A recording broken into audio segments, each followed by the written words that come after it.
تو ہے کہ وہ لے کے آ گیا، کہا جا اس کو بیچ دے اور اس کے پیسے لے کر میرے پاس آ۔ تو وہ گئے بیچنے، تو حضرت عثمان نے فرمایا میں خریدار ہوں، مجھے بیچ دو۔ تو 480 درم میں قیمت طے ہو گئی، تو انہوں نے 480 درم ان کو دیے اور زرہ لے لی۔ جب وہ گھر پہنچے تو پیچھے جا کر کہنے لگے علی اے ہن زرہ تینوں مڑ ہدیہ میری طرفوں، زرہ پھر واپس ہدیہ کر دی۔ تو حضرت علی وہ پیسے لے کر حضور کی خدمت میں حاضر ہو گئے، یا رسول اللہ یہ پیسے ہیں۔ تو آپ نے بلال کو بلایا کہ ادھر آؤ، ایک آپ نے مٹھ بھر کے دی کہ جاؤ اس سے خوشبو خریدو، خوشبو کا انتظام کرو۔ اور پھر ام سلمہ رضی اللہ تعالیٰ عنہا کو بلا کر فرمایا کہ یہ پیسے لے جاؤ اور فاطمہ کے گھر کے سامان۔ کھڑے ہو کر ارشاد فرمایا لوگوں مجھے اللہ کا حکم آیا ہے کہ میں فاطمہ بنت محمد کو علی کے ساتھ اس کا نکاح کر دوں، مجھے میرے اللہ کی طرف سے یہ پیغام آیا ہے۔ پھر اس کے بعد آپ ممبر پہ تشریف فرما ہوئے اور آپ نے خطبہ پڑھا، اور خطبے کے بعد پھر آپ نے فرمایا کہ علی میں نے فاطمہ بنت محمد کو 500 درم کے عوض یا 400 درم کے عوض یا 480 درم کے عوض، یہ تینوں عدد موجود ہے، میں نے آپ کو تینوں پڑھ کے سنا دیا۔ میں نے 480، چونکہ وہ 480 میں بکی تھی نا، تو مجھے یہی زیادہ قرین قیاس لگتا ہے۔ 480 درم مہر کے عوض میں نے تیرے نکاح میں دیا، تو نے قبول کیا؟ تو انہوں نے کہا یا رسول اللہ میں نے قبول کیا، اور اس کے ساتھ ہی سجدے میں گر گئے اور یہ دعا پڑھ رب اوزعنی ان اشکر نعمتک التی انعمت بها علی وعلی والدی وان اعمل صالحا ترضاہ واصلح لی فی ذریتی۔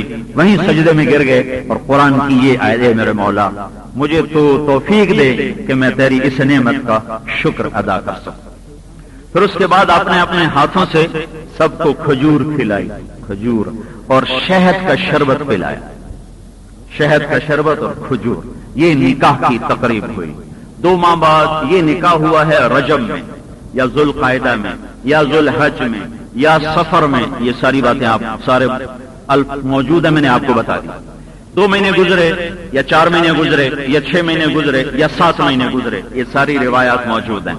تو حضرت عقیل بڑے بھائی تھے، کہا علی رخصتی ہونی چاہیے۔ اچھا حضرت علی کے پاس گھر بھی کوئی نہیں تھا، تو نکاح کے بعد ایک کرائے پر گھر لے لیا، تھوڑا سا دور ایک کرائے پہ گھر لے لیا، اس میں رہنے لگ گئے۔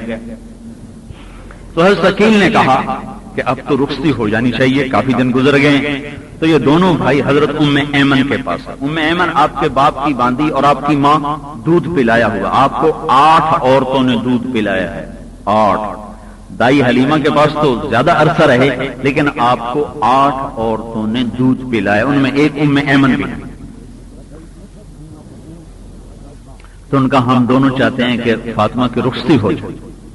پھر یہ تینوں وفد گئے ازواج مطہرات کے پاس کہ رخصتی ہو جائے، تو سب نے پھر حضور سے بات کی کہ رخصتی ہو جائے۔ آپ کا ٹھیک ہے، تو آپ گھر تشریف لائے۔ آپ نے اپنی ام سلمہ رضی اللہ عنہ اور عائشہ رضی اللہ عنہ سے فرمایا کہ تمہیں معلوم ہے کہ فاطمہ مجھے کتنی عزیز ہے، تو اس کو شادی کے لیے تیار کرو، اس کو دلہن بناؤ، اس کو دلہن بناؤ۔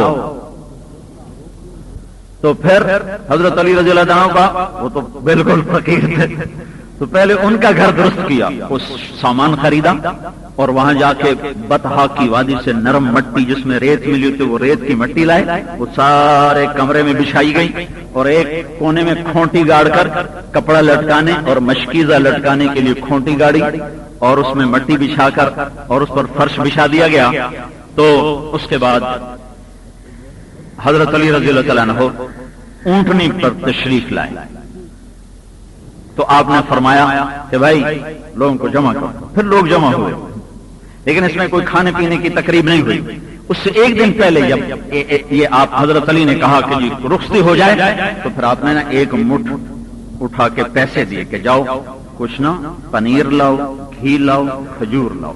تو حضرت علی رضی اللہ تعالیٰ نے 5 درم کا گھی خریدا، 1 درم کا پنیر خریدا اور 4 درم کی کھجور خریدی، اور آ کر اللہ کے نبی کو پیش کر دیا۔ یہ اس سے ایک حلوہ بنتا تھا، یہ حلوہ میں نے کھایا ہوا ہے اپنے استاد مولانا سعید خان صاحب رحمۃ اللہ علیہ وہ مدینے میں تھے تو وہ یہ اسپیشل بنا کر ہمیں کہا کرتے تھے یہ وہی ہے کھاؤ. وہ کھایا. کئی دفعہ میں نے وہ ان کے دسترخوان پر کھایا. اس کے بعد نہ کبھی کہیں دیکھا، نہ کسی کو یہ ذوق، نہ کسی کو یہ پتا. تو آپ نے وہ تیار کروا کے ولیمے کے لیے رکھوا دیا. بارات میں نہیں ہوا، ولیمے کے لیے وہ آپ نے رکھوا دیا. بارات میں تو اختصار ہی ہے. پھر آپ گھر تشریف لائے اور آپ نے حضرت علی رضی اللہ عنہ کو ساتھ لائے اور حضرت فاطمہ کا ہاتھ حضرت علی کے ہاتھ میں دیا اور کہا فاطمہ اب علی تجھے نبی کی بیٹی مبارک ہو. پھر آپ نے دعا دی جمع اللہ شملکما واسعد جدکما وبارک علیکما واخرج منکما ذریۃ طیبہ. اللہ تمہارے دلوں کو جوڑ دے، اللہ تم میں برکت ڈال دے، اللہ تمہاری محنت کو خوشبخت کر دے اور اللہ تمہیں نیک اور صالح اولاد عطا فرمائے. پھر آپ نے پانی منگوایا اور اس پر آپ نے دم کیا. معوذتین آخری 3 صورتیں، آخری 2 صورتیں دم کر کے حضرت علی کے سینے پر بھی چھڑکا، حضرت فاطمہ کے سینے پر بھی چھڑکا، پھر دونوں کے پشت پر چھڑکا اور پھر اس کے بعد آپ دروازہ حضرت فاطمہ کو سینے سے لگایا اور ان کے سر کو چوما، ان کے ماتھے کو چوما اور ان کو خامند کی اطاعت کی نصیحت فرمائی اور پھر دونوں کو دروازے تک چھوڑنے کے لیے آئے. آگے حضرت علی نے اونٹنی بٹھائی ہوئی تھی تو اس وقت حضرت فاطمہ بیٹھی، علی بیٹھے تو سلمان فارسی نے اونٹنی کی نکیل کو پکڑا اور اس طرح یہ مختصر سا قافلہ علی کے گھر کی طرف چلا. ام ایمن اور اسماء بنت عمیس یہ دونوں خواتین ساتھ گئیں. تو آپ نے فرمایا میں عشاء پڑھ کے آؤں گا، میرا تم نے انتظار کرنا ہے. تو پھر آپ نے عشاء کی نماز سے فارغ ہو کر پھر آپ گھر تشریف لے گئے اور آپ نے پھر پیالے میں پانی منگوایا اور اس پر اللہم انی اعیذہما بک وذریتہما من الشیطان الرجیم. السلام علیکم دوستو، ایسے اسلامک بیان سننے کے لیے ویڈیو کو لائک اور چینل کو سبسکرائب ضرور کریں. جزاک اللہ.